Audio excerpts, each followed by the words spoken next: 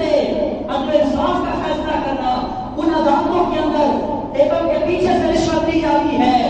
عام دنوں میں رشوت، عام دنوں میں چائے پانی کہا جاتا ہے، اور رمضان میں رشوت لے کر عیدی کہتے ہیں. کیا عیدی کہہ لینے سے، چائے پانی کہہ لینے سے رشوت حرام ہو جائے گی؟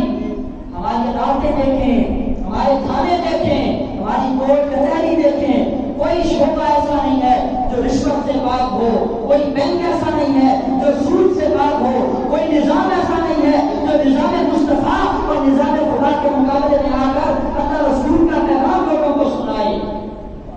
امت مسلمہ، تمہیں جاگنا پڑے گا،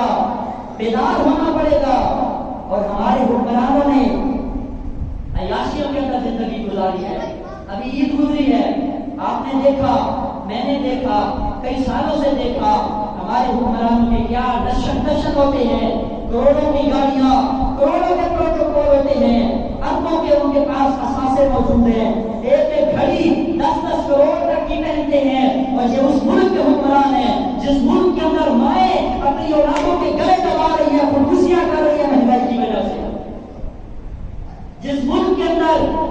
پینے کا صاف پانی موجود نہیں ہے، جس ملک کے اندر رہنے کو واسیوں کے پاس چھت نہیں ہے، اس ملک کے حکمران اربوں روپے دبانا چاہتے ہیں، دبا چکے ہیں. اس ملک کے اندر انصاف نام کی کوئی چیز نہیں ہے.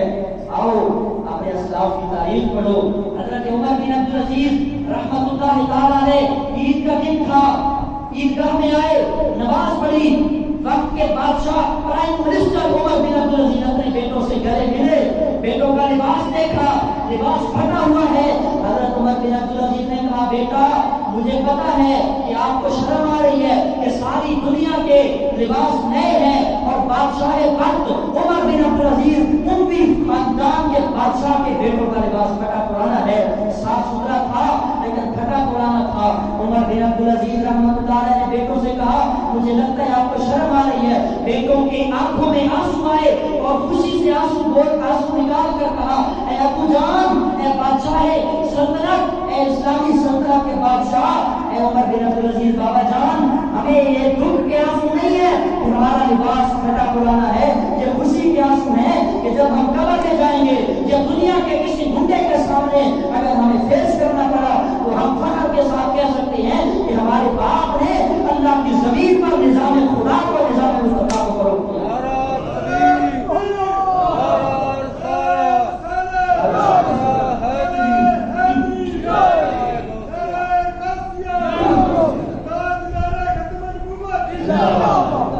بیٹوں نے کہا، ابو جان ہمیں افسوس نہیں ہے کہ ہمارا لباس پھٹا ہوا ہے، بلکہ ہم فخر محسوس کرتے ہیں، دنیا والوں کے سامنے سر اٹھا کے چل سکتے ہیں کہ ہمارے بابا جان وقت کے وزیر اعظم عمر بن عبدالعزیز نے لوٹ کھسوٹ نہیں کی، بلکہ اپنا سارا مال، پراپرٹی، جائیداد سب کچھ راہ خدا میں قربان کیا. ہمارا لباس پھٹا ہوا ہو، بے شک ہمیں کوئی پرواہ نہیں ہے، لیکن ہمیں اس بات پر فخر ہے کہ کل بروز قیامت ہم فخر کے ساتھ کہہ سکیں گے، یا اللہ ہمارے والد گرامی نے پوری دیانتداری کے ساتھ حکومت چلائی ہے، کسی قسم کا 1 روپے کا، 1 درہم دینار کا بھی خیانت کا کام نہیں کیا، بلکہ پوری امانتداری اور دیانتداری کے ساتھ امت مسلمہ کی خدمت کی ہے. عید پڑھ کے، عید کی نماز پڑھا کے،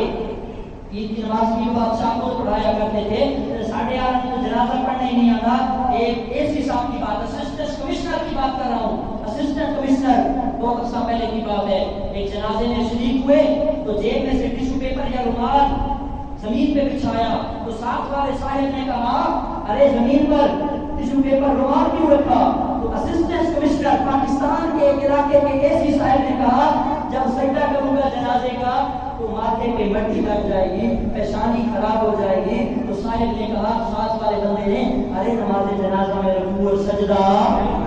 ساڑھے کوئی اللہ پڑھنی نہیں آتی، ساڑھے لا الہ الا اللہ پڑھنا نہیں آتا. اور نام ہے کہ پاکستان کا مطلب کیا، لا الہ الا اللہ. دستور ریاست کیا ہوگا، محمد رسول اللہ. دیوانوں پہ لکھا ہوا ہے، عدالتوں کے باہر لکھا ہوا ہے، لیکن حالت یہ ہے نماز پڑھنی نہیں آتی. عید کی نماز دیکھیں ہمارے حکمرانوں کی، ہاتھ ایسے باندھا ہوا ہے، جبکہ ہاتھ ایسے باندھ رہا ہے، کسی نے یہاں باندھا ہوا ہے، کوئی رکوع میں پہلے جا رہا ہے.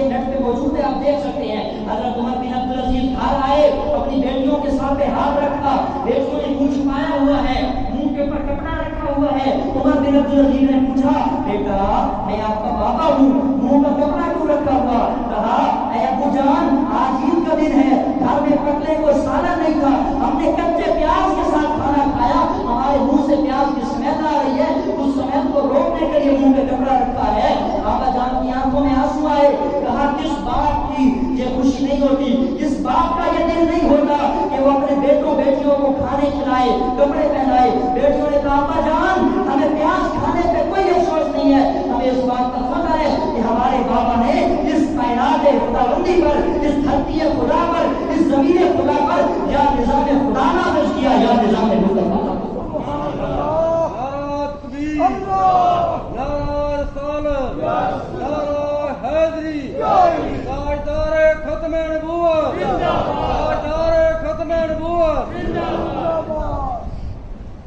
بیٹا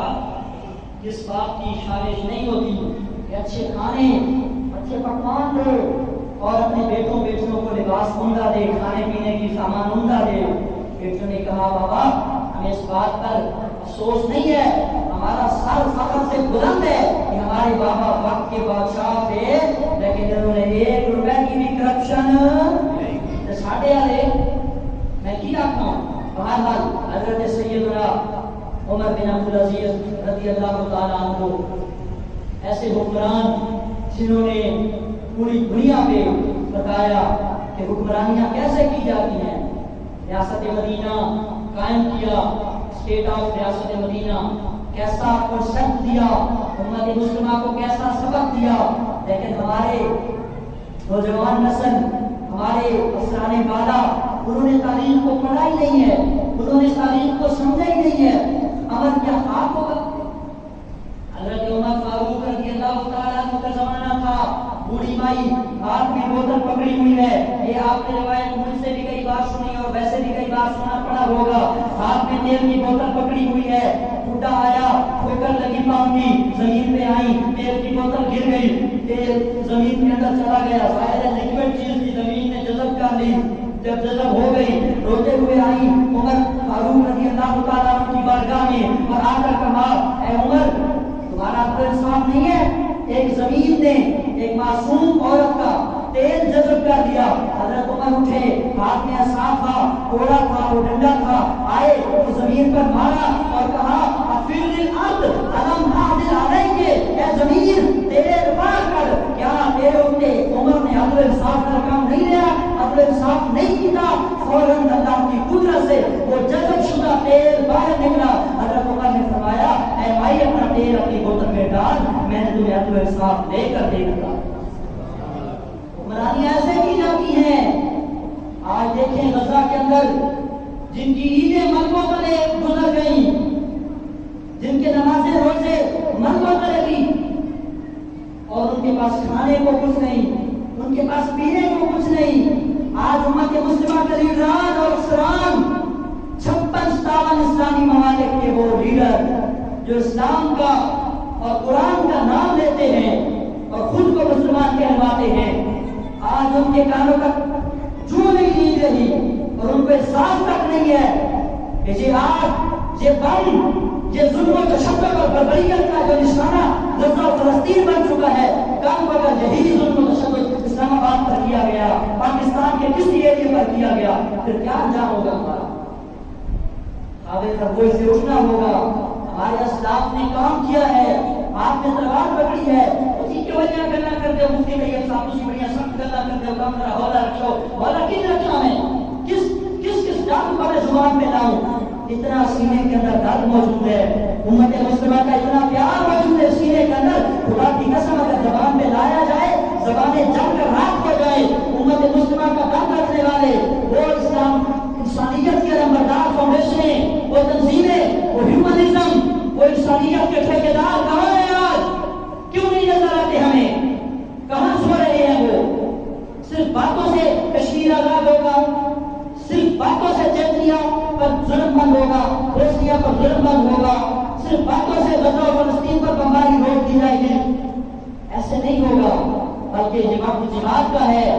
ہمارے تمام مفتیان کرام پاکستان کے جتنے بھی بڑے بڑے نام پر مفتی ہیں مفتی تقی عثمانی صاحب مفتی منیب الرحمان صاحب مفتی مفتی اشرف آصف جیلانی صاحب دیگر سارے لوگوں نے فتویٰ نیٹ پہ اپلوڈ کر دیا ہے. اس وقت میں حیث القوم ایز اے نیشن آپ پر مجھ پر ان پر سب پر ایز اے قوم بحیثیت قوم جہاد پوری امت مسلمہ پر فرض ہو چکا ہے.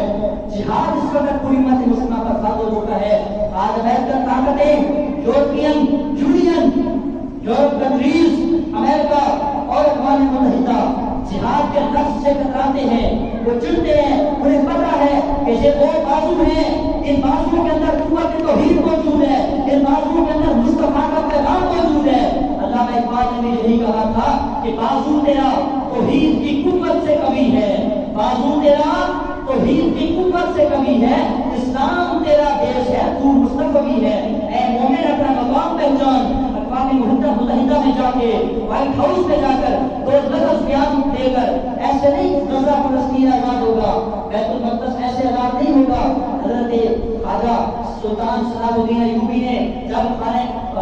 خدا کو فلسطین کو مسجد اقصی بیت کو فتح فرمایا تھا, اس وقت پوری دنیا کے اور ہمت کے بڑے بڑے قاریوں کو بلایا اور قاریوں کی خوبصورت آوازوں کے ساتھ اذانیں دی گئیں. حضرت ابن کثیر رحمۃ اللہ علیہ لکھتے ہیں کہ جب بیت المقدس فتح ہوا, آزاد ہوا, لاکھوں کا مجمع تھا, اتنے بڑے بڑے قاری آئے تھے جنہوں نے اذانیں پڑھی. فرماتے ہیں قادت القلوب قادت عقیدت القلوب من تناظرا, آوازوں اذانوں کی آوازیں اور تکبیر اور نعرہ تکبیر اتنا بلند ہوا, اللہ اکبر کی صدائیں اتنی بلند ہوئی, لگتا ہے ایسے تھا کہ لاکھوں لوگوں کی روحیں پرواز کر جائیں گی. لوگوں نے فخر محسوس کیا کہ اللہ نے آج سلطان صلاح الدین ایوبی جیسا فرزند عطا فرمایا. لوگوں نے فخر کیا نور الدین زنگی جیسے بادشاہ امت مسلمہ کے اندر پیدا ہوئے, حضرت عمر بن عبدالعزیز جیسے سپہ سالار پیدا ہوئے, حضرت خالد بن ولید جیسے لیڈر اس امت کو عطا کیے گئے. آج ہمارے نوجوان نسل, ہماری مائیں, ہماری بہنیں, ہماری بیٹیاں ساری رات کیبل دیکھتی ہیں, نیٹ چلاتی ہیں, انٹرنیٹ پہ جو ہے وہ کیا کیا کرتی رہتی ہیں, اور صبح جب اٹھتی ہیں تو نہ نماز کا پتہ, نہ قرآن کا پتہ, نہ رسول اللہ کے فرمان کا پتہ, نہ نوجوانوں کے اندر جذبہ جہاد ہے, نہ غیرت ایمانی ہے, نہ قوت ایمانی ہے. غیرت ایمانی کت ہوا ہے جب مامائی کے وضو, مامائی قرآن حدیث حضور میں, پھر محمد بن قاسم جیسے بیٹے کہاں سے پیدا ہوں گے, سلطان ایوبی جیسے بیٹے کہاں سے پیدا ہوں گے, عمر بن عبدالعزیز جیسے ماما ہم پتہ نہیں جمنے. آپ دیکھیں 86 سالہ قید کی سزا دی گئی قوم کی بیٹی, آپ کی بیٹی, میری بہن حضرت ڈاکٹر عافیہ صدیقی جو اتنے سالوں سے امریکن جیل کے اندر بند ہے, کسی نے اس کا کوئی حال پوچھا؟ ہم قوم کی بیٹی ڈاکٹر عافیہ صدیقی کے ساتھ کھڑے ہیں, خالی ساتھ کھڑے ہونے سے کھڑے ہو ساری زندگی کی 25 سال ہو گئے, میں بیٹھ جاؤں تھک گیا ہوں. کسی حضرت ڈاکٹر عافیہ صدیقی آپ کی والدہ محترمہ کراچی کے اندر ہمارے ساتھ گئے اور ان سے ملاقات کی, اور ان سے ملاقات میں بتایا گیا کہ کافر امریکن وہ جیلر, وہ جیل کے رکھوالے صبح شام جب جیل کی کنڈی کھولتے ہیں کھانا پانی دینے کے لیے, تو ڈاکٹر عافیہ صدیقی کو تانا دیتے ہیں کہ کہاں ہے تمہارا نبی, اس کو بلاؤ, کہاں ہے تمہارے مومن وہ محمد بن قاسم جیسے, سلطان صلاح الدین ایوبی جیسے, کہاں ہے محمد بن قاسم اور نور الدین زنگی جیسے, ان کو بلاؤ. حضرت عافیہ صدیقی کہتی ہیں, ان کی باتیں بتا رہی ہیں کہ وہ بیٹی منہ چھپا کر شرم سے دوسری طرف منہ کر دیتی ہیں کہ امت مسلمہ کو کیا ہو گیا, ان امت کی مسلمہ کی ماں نے تو ایسے ایسے بیٹے دیے جنہوں نے روما کیسر و کسرا کی سلطنتوں کو الٹ پلٹ کر رکھ دیا اور مصطفیٰ کا نظام قائم کیا, خدا کا قرآن لوگوں کو سنایا. آج وہ کہاں ہے؟ عافیہ صدیقی کہتی ہیں صبح شام مجھے یہ گلا, یہ تانا, یہ شکوہ سننے کو ملتا ہے کہ کہاں ہے تمہارے لیڈر, کہاں ہے تمہارے نام لیوا مسلمان, کہاں ہے تمہارے وہ بادشاہ جنہوں نے سلطنت اسلامیہ قائم کر کے دنیا میں اپنا سکہ جمایا, نظام خدا اور مصطفیٰ قائم کیا. وہ شرم کے مارے منہ پیچھے کر دیتی ہیں. عافیہ صدیقی کو امریکہ والوں نے کہا ہے عافیہ تیری رہائی ایک صورت میں ممکن ہے, تیری رہائی کی جا سکتی ہے